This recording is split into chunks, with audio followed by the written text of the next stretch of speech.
Welcome back to HFY Universe. The greatest battle in the history of the galaxy did not end because someone fired the biggest weapon. It ended because one human refused to let an enemy die. And that single decision changed the future of every civilization among the stars. No one expected a medic to become the most important person on the battlefield, especially not an ordinary human. The burning sky above planet Varos looked like it was breaking apart. Thousands of warships floated through clouds of smoke. Broken cruisers drifted silently through space, while escape pods crossed the battlefield like tiny stars. The war had lasted almost 12 years. Every major civilization had chosen a side. The powerful Zalorian Empire, ruled by Queen Lysera, wanted complete control of the Orion trade routes. Smaller worlds refused to surrender, and the conflict spread across the galaxy. Humanity entered the war only 2 years earlier. Unlike the other races, humans were not famous for powerful weapons. They were known for something far more dangerous. They never stopped trying. Inside a damaged medical transport, Lieutenant Ethan Brooks checked the last remaining supplies. Only 3 medical kits, 1 portable surgery unit, almost no medicine. His team had already treated more than 100 wounded soldiers. Most people believed the mission was over. Ethan did not. A loud alarm suddenly echoed through the cabin. Unknown emergency beacon detected. His pilot looked confused. That signal is coming from inside the enemy flagship. Another medic frowned. It must be a trap. Ethan studied the screen. The signal was weak. Very weak. Someone was dying. Without another word, he stood up. We're going. The pilot stared at him. That's the Queen's flagship. Enemy territory. I know. We won't make it back. Ethan calmly picked up his medical bag. If someone needs help, we answer. No one argued again. The small medical shuttle flew directly into the middle of the destroyed enemy fleet. Missiles and burning debris floated everywhere. Several human fighters noticed the strange movement. Medic Shuttle 7, where are you going? Ethan answered quietly. Rescue mission. Coordinates. The enemy flagship. Silence filled the radio. Then one pilot laughed nervously. You're completely insane. Probably. The transmission ended. Minutes later, the damaged flagship appeared through the smoke. Its massive engines were dead. Half of the ship had been destroyed. Emergency lights blinked across its black metal hull. Life support was failing. The shuttle landed inside a broken hangar. The doors opened. Smoke filled the air. The once proud royal guards now looked exhausted. Many pointed weapons at the humans. One officer stepped forward. You are humans. Yes. You came to finish us. Ethan slowly raised both hands. No. I'm a medic. The officer looked confused. You crossed an active battlefield just to save lives? That's my job. For several long seconds, nobody moved. Finally, the officer lowered his weapon. Our queen is dying. The humans followed him through dark corridors. The flagship looked nothing like the terrifying vessel shown in military reports. It looked like a hospital after a natural disaster. Broken walls, collapsed ceilings, wounded soldiers everywhere. Some enemy nurses were crying quietly while trying to stop the bleeding of injured guards. Ethan noticed something surprising. Whenever he passed a wounded Zalorian soldier, he stopped. Even if they were enemies, he treated burns. He stopped bleeding. He gave away almost half of his remaining supplies before reaching the royal chamber.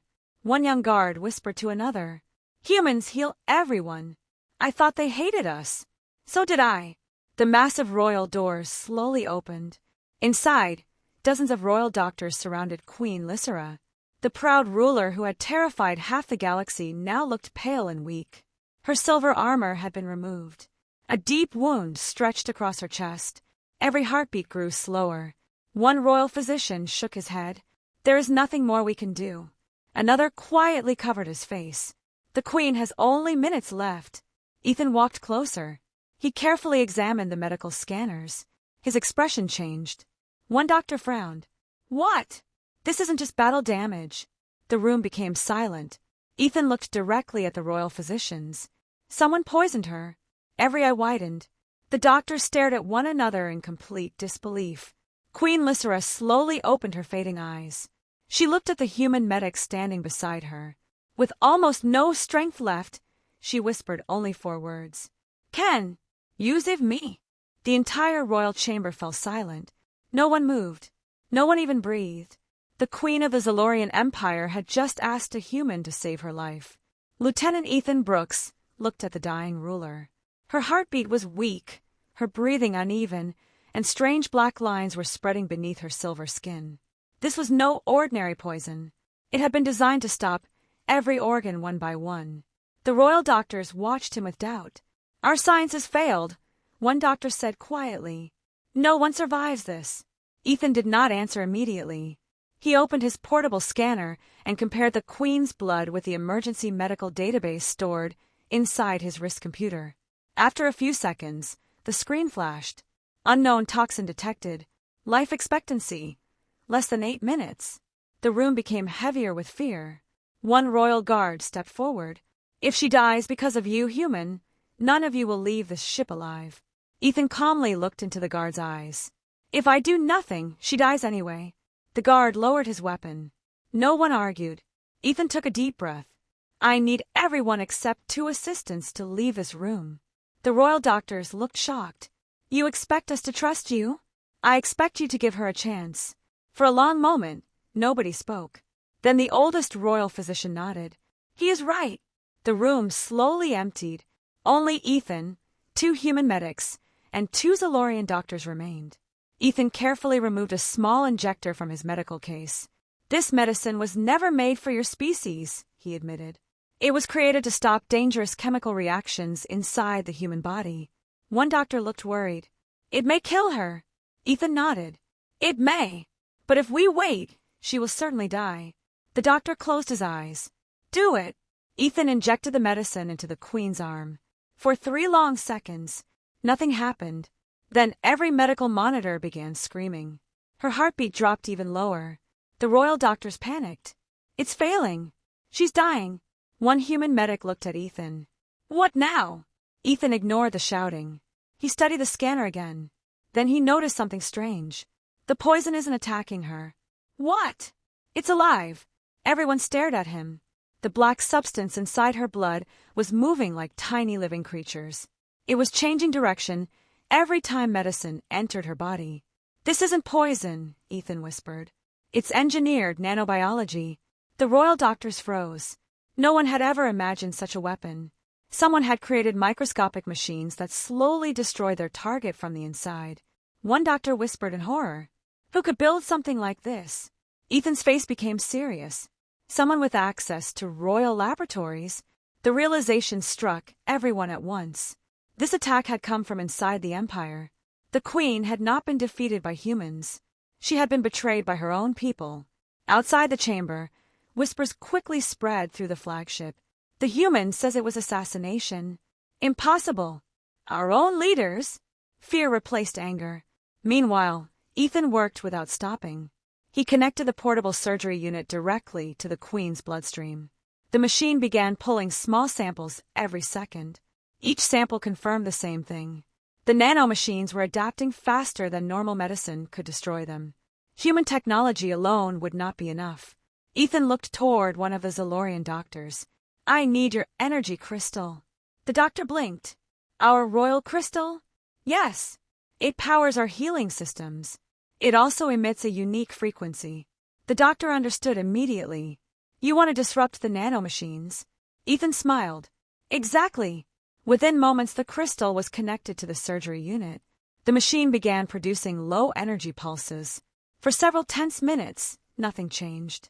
Then, the black lines on the Queen's skin stopped spreading. One monitor beeped, heart rate rising. Another monitor followed, blood pressure stabilizing, oxygen levels increasing. The royal doctors stared in disbelief.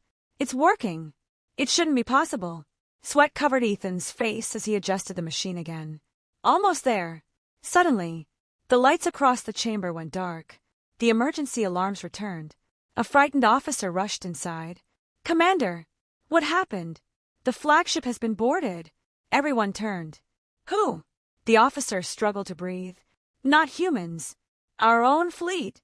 The 4th Royal Legion." The room erupted with confusion. "The 4th Legion? They're supposed to be protecting the capital." The officer nodded. "They've declared that Queen Lysera is dead. But she's alive." They don't want anyone to know. The truth became clear. The assassination had been carefully planned. If the Queen survived, the traitors would lose everything. Heavy explosions shook the hallway. The boarding forces were already inside the flagship. Royal guards quickly formed defensive positions around the medical chamber. One captain looked directly at Ethan. "Can you finish the treatment?" Ethan checked the monitor. "I need 15 more minutes." The captain loaded his rifle. "Then we'll give you 15 minutes. Outside the chamber, blaster fire echoed through the burning corridors. The battle for the Empire had begun. Inside the operating room, Ethan never looked away from his patient. His hands remained steady, because he knew one simple truth. If Queen Lysra died tonight, the galaxy would fall into endless civil war. And one human medic was the only person standing between peace and total collapse. Blaster fire shook the walls of the royal flagship. Smoke poured through the damaged hallways. The loyal Royal Guard fought desperately to hold the medical chamber, while the traitorous 4th Royal Legion moved closer with every passing minute. Inside the operating room, Lieutenant Ethan Brooks never looked away from the Queen. The medical scanner finally changed. Nanomachine activity, 4%, 2%, 0%. The machine gave a soft chime. Treatment complete. Ethan slowly removed the surgical tools and stepped back. For one long second, nothing happened. The room was completely silent. Then Queen Lysra took a deep breath. Her eyes opened. The black marks beneath her skin faded away. One royal doctor dropped to his knees. It had worked. Another stared at Ethan in disbelief. A human cured what our greatest scientists could not. The Queen slowly sat up. She looked weak, but she was alive. Every loyal guard lowered their heads in respect. "My Queen!" Lysra looked at Ethan. "You saved my life." Before Ethan could answer, a violent explosion shattered the chamber doors. The traitors had arrived. Dozens of armored soldiers rushed into the room. Their commander pointed his weapon at the Queen. "You should have stayed dead." The royal guard fired immediately. The chamber became a battlefield. Energy bolts struck the walls. Medical equipment exploded. The royal doctors rushed for cover. Ethan grabbed an injured guard and pulled him behind the operating table. He was a medic, not a soldier. But on a battlefield, saving lives sometimes meant risking his own. The traitor commander slowly walked forward. He laughed as he aimed at the Queen. "Your empire belongs to us now." Before he could fire, a single energy blast struck his weapon. Queen Lysra was standing, still weak, but holding her royal sidearm. "I built this empire," she said calmly. "You will not steal it." The loyal guards pushed forward with renewed courage. Seeing their Queen alive changed everything. The traitors began losing ground. Outside the chamber, word spread across the flagship. "The Queen lives! The humans saved her! She survived!" Those 4 words traveled faster than any military order. Across nearby warships, confused officers demanded visual confirmation. Then every screen in the fleet came alive. Queen Lysra appeared in a live emergency broadcast. Though injured, she stood proudly. "My people! The reports of my death were a lie. The ones attacking this flagship are traitors. I order every loyal ship to defend the crown." Across space, hundreds of captains immediately changed course. The 4th Royal Legion suddenly found itself surrounded. Ships that had been waiting for orders now turned their weapons toward the rebels. Within minutes, the battle changed completely. The traitor fleet surrendered. The civil war ended before it could truly begin. 3 weeks later, the capital world of Zalora held the largest gathering in its history. Representatives from every major civilization filled the grand hall. Even humanity had been invited. For the first time in history, a human walked through the royal palace as an honored guest instead of an enemy. Lieutenant Ethan Brooks felt uncomfortable wearing a formal uniform. He preferred medical gloves. Queen Lysra smiled as she stepped onto the royal platform. "Today," she announced, "we celebrate more than victory. We celebrate compassion." The hall became silent. I spent many years believing strength came from fear. I was wrong. She looked toward Ethan. "When my own people betrayed me, when my own doctors lost hope, the one person who refused to abandon me was a human." The audience watched quietly. He never asked which side I served. He only saw someone whose life could still be saved. She removed the ancient imperial star, the empire's highest honor. It had never been given to anyone outside the Zalorian race. Until today, she placed it into Ethan's hands. This medal belongs to the man who reminded an empire what true strength looks like. The entire hall stood. Then something even more surprising happened. The ambassadors from other civilizations also rose to their feet. One after another, every representative applauded. Not for a warrior, not for a general, not for a conqueror, for a medic. Months later, the galaxy began to change. Human medical academies welcomed students from dozens of alien worlds. Former enemies worked together to create hospitals instead of warships. Joint rescue teams replaced many military patrols along dangerous trade routes. Scientists from different species shared knowledge freely. The peace that politicians had failed to build for decades had begun because one human refused to let an enemy die. One evening, Ethan stood on the observation deck of a medical station overlooking the stars. Queen Lysra joined him. "The galaxy speaks your name now," she said. Ethan smiled. "I only did my job." She looked out at the endless stars. "No, you reminded us that mercy is not weakness. It is the greatest form of courage." Far below, rescue ships departed on missions to worlds that once feared one another. The future looked different now. Not because humanity had the strongest weapons, not because humans had the largest fleets, but because, when everyone else saw an enemy, a human medic saw a patient, and in that single act of compassion, an entire galaxy found hope again. The end.